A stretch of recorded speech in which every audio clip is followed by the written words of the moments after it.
juga. Kita yang sudah dalam berdoa kita terapkan pada diri kita sendiri.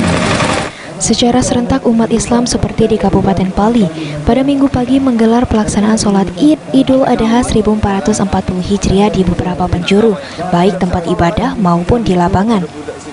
Seperti terlihat di lapangan Sumber Rejo, Kecamatan Talang Ubi, sejak pagi hari warga berdatangan untuk mengikuti rangkaian sholat Id Idul Adha. Tak terkecuali Bupati Pali Heri Amalindo didampingi sejumlah pejabat pemerintahan Kabupaten Pali. Pelaksanaan sholat Idul Adha dimulai tepat pukul 7.30 waktu Indonesia Barat, di mana bertindak sebagai imam yaitu Ustadz Robianto, sedangkan khotib menyampai khotbah Idul Adha yaitu Ustadz Fadli.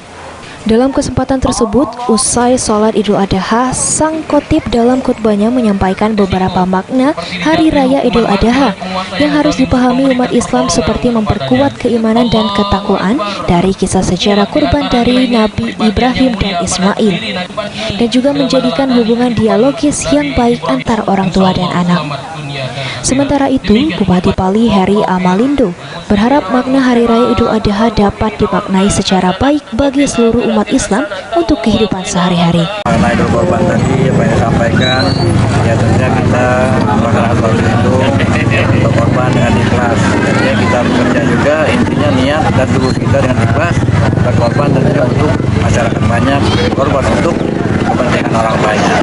Jadi dengan kegiatan, dengan ikhlas, dengan tulus, semua kegiatan kita insya Allah diijabah oleh Allah Subhanahu Wa Taala.